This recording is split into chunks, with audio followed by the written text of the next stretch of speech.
I'm Vikki Elliott. I am the Deputy Director of Outreach and Involvement at the Cursor Trust and manage the mentoring scheme for ex-offender artists. Okay, so the mentoring scheme has been running since 2007 to support Cursor entrants who have shown a real talent and motivation with their artwork to continue with their work. We found out through running the awards that a lot of people want to continue with their art, creative writing, music in the community, but don't necessarily have the means to go about that. So the mentoring set was set up to kind of redress that balance. And within the first 3 years of the project, we were funded by the Paul Hamlyn Foundation to work specifically with offenders in the transition from custody to community. So they'd have one mentoring session in prison prior to release and the remaining 9 mentoring sessions in the community. We offer mentees up to 10 mentoring sessions over the course of a year with a professional mentor who we look for our mentors based on their art form, their sort of professional experience, their experience of working within like community arts or supporting somebody in a wider artist.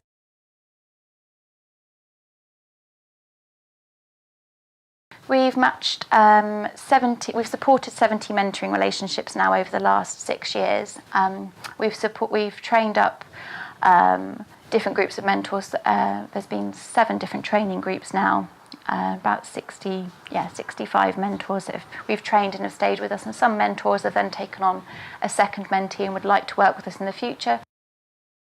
But we last year we received 467 expressions of interest in the mentoring scheme from people who'd entered the Cursor Awards.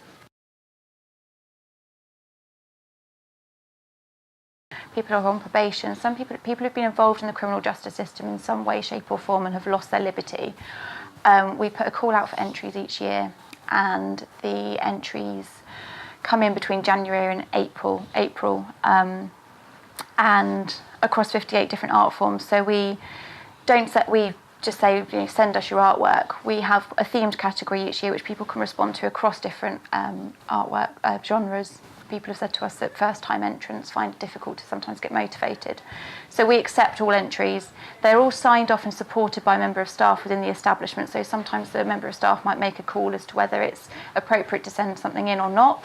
But if it gets sent to us, then it gets judged. So we put all of the work up in the building here, and that gets looked at by our judges.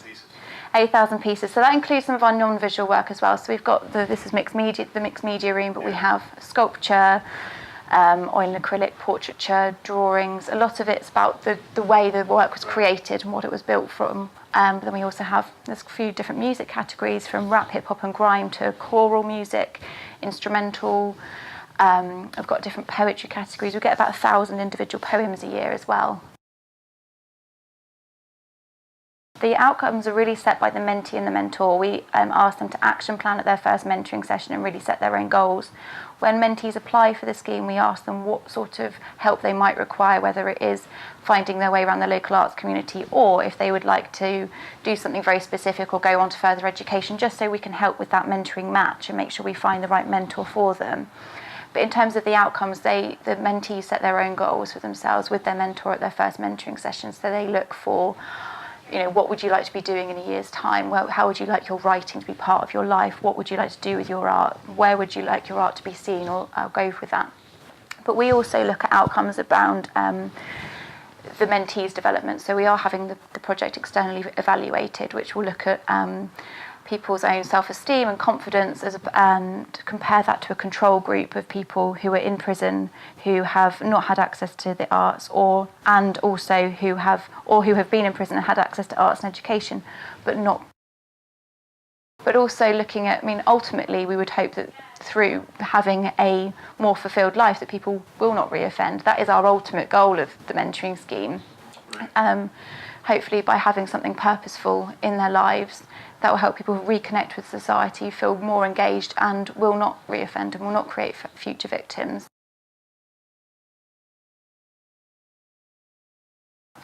Is the fact that there is somebody who is giving up their time to support somebody. I think that's something that a mentee would feel is a main benefit from the scheme, is having someone working one-to-one with them to support them in their own journey, and as quite a positive way, and from something that can be quite a negative experience from being in prison. to have then a positive engagement with the arts and working alongside that.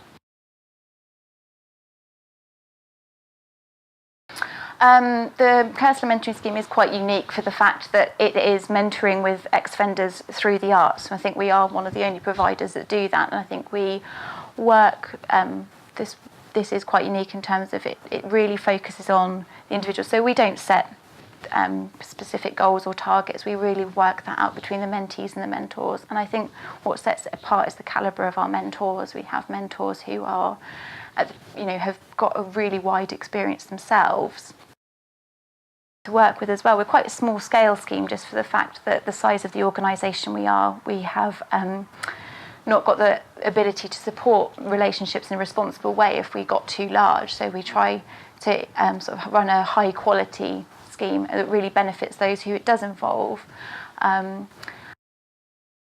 So actually, once they finish their mentoring, they no longer need to label themselves an ex-offender artist or an ex-offender writer. They are a writer or an artist in their own right, and I think people do take on that sense of identity and responsibility for themselves.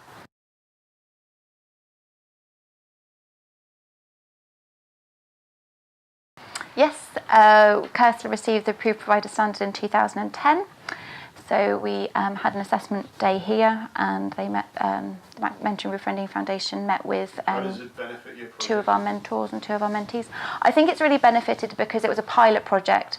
Arts mentoring for ex-offenders is quite a unique kind of concept, and so for us it really helped us to have that accreditation and saying, look, we've set up policies and procedures and these are approved, and we've been able to share these with other people. People have taken us seriously, and I think the report that we had when we got the standard was really quite glowing. We've been able to use that in reports to funders and to our trustees and to our wider network of supporters.